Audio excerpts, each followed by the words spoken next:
Hey Bookaholics, welcome back to another video. Today I am bringing you a sort of weekly check-in. I didn't do a weekly check-in last week because I had literally only read one book and I was also doing my October wrap-up, so it's a lot of like wrapping things up. So I didn't do that. So this is everything that I have read so far this month. As it currently stands, I have finished 3 books. I have 2 books ongoing and I am going to be hopefully starting another book tomorrow. So I have a lot to talk about. The first thing that I want to talk about is the book that I DNF'd, and that is sadly The Lies of Locke Lamora by Scott Lynch. This is an incredibly well-loved book here on BookTube. It's incredibly popular, so I had incredibly high hopes going into it. I'd heard such good things about the friendship dynamics, about the setting and the world. Now, I think one of my biggest problems that I had with this book, and the main reason that I DNF'd it, is that I have Fantasia. So that means that I envisage the book in my head like a movie, and I rely on that. That's how I consume books. When I was reading this, for some reason the writing style was not computing with my imagination, which ultimately led to me not being able to picture anything, which meant that I wasn't connecting with the setting or the characters because I couldn't connect with them visually. Another one of the issues that I had with this book is that I had some trouble with some of the logic. I didn't really understand character motivations, why characters were doing the things that they were doing, and I didn't believe in the explanations we were given. This writer is clearly, his works are just not for me because I really do struggle with picturing what he is saying, and then I also genuinely think that I just didn't connect with his storytelling either. So not just the prose, but the actual narrative itself just didn't work for me. I can't love all of them. I did read this for a kind of project that I am doing, in which I'm reading series that are really hyped but that have stopped at an inconvenient place. This is the one I was most looking forward to and the biggest letdown of the 3. So that's interesting, I suppose, that I didn't really recognize my taste as much as I thought I would. It's a shame, but it just wasn't for me. The first book that I completed in its entirety was Beloved by Toni Morrison. This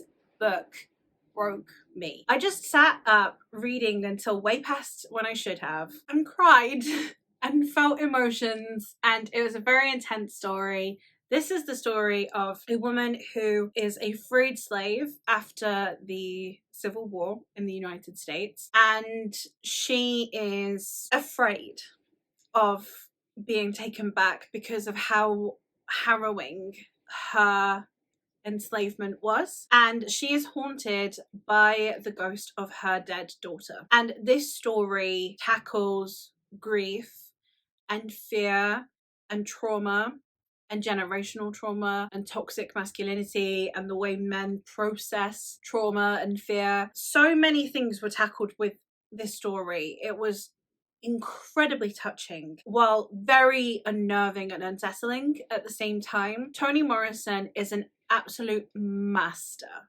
of her craft, and the world really did lose an absolutely incredible artist when we lost her, because absolutely amazing. I have not read a bad book by this woman yet, and I intend to read her entire bibliography. The next 2 books I'm going to talk about together because they are the first 2 books in the Empire series by Jenny Wirtz and Raymond E. Feist. This first book, Daughter of the Empire, is the kickoff of this series, and it is following a young woman named Mara whose father and brother pass away suddenly, and she is now to take up their place as a ruling lady. And it's got tons of political intrigue. She has to make deals with people who would otherwise be her enemy, and she has to navigate this new world of politics and court intrigue, all whilst trying to stay alive. This is a very foundational story for where fantasy is at the minute, with it being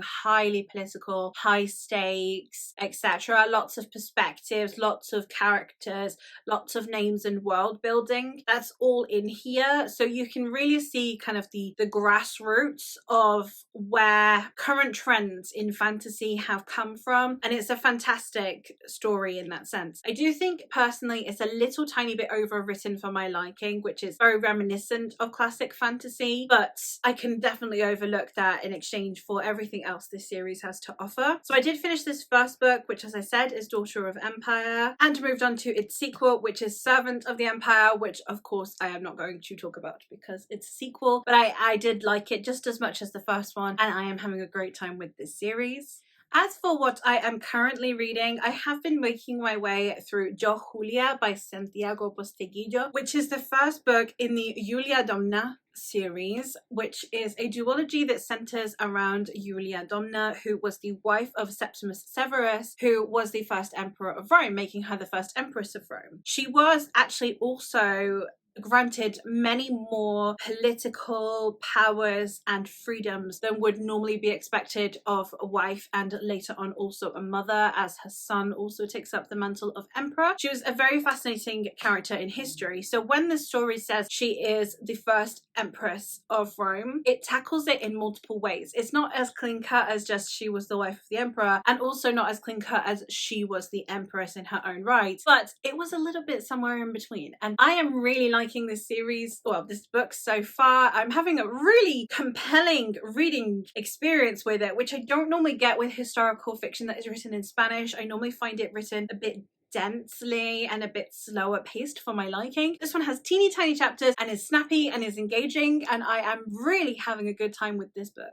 And the other book that I am currently reading is The Wolf and the Woodsman by Ava Reid. This is an adult epic fantasy standalone that follows Ivike, who is the only non-magical girl in her village. So when the woodsmen come to take a young woman to be sacrificed for a ritual that their emperor undergoes, she is betrayed by her people and handed over. But along the way, a terrifying thing happens that ends up leaving her and only one of the woodsmen remaining. It turns out that this woodsman is actually the disgraced prince, and they must form a tenuous alliance so that they might both survive. But when her magic does actually start to blossom, can she trust the prince with her life? I am having a really good time with this. I am 100 pages in, and it's a very lyrical writing style, but not as lyrical as I'd expected it to be. I was thinking more Winter Night, but this actually reminds me more of Uprooted. This is very reminiscent of Uprooted, where it's got just that amount of prosaical writing without being quite so flowery as Winter Night. The setting is also very Uprooted. Distrust to love that we have in this as well is also very reminiscent of Uprooted. So overall, if you're a fan of Uprooted, I'd give it a go.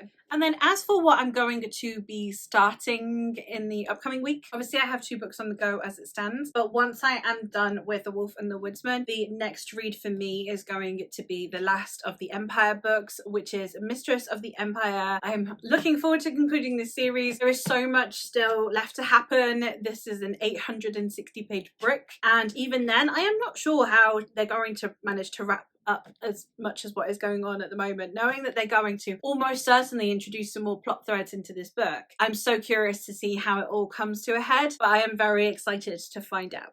But those are all the books that I have read and or am reading and or plan on reading in the upcoming week. So let me know if you've read any of these and your thoughts on them, and I look forward to hearing from you in the comments. And yeah, thank you so much for watching, and I'll hopefully catch you in another one soon. Bye guys.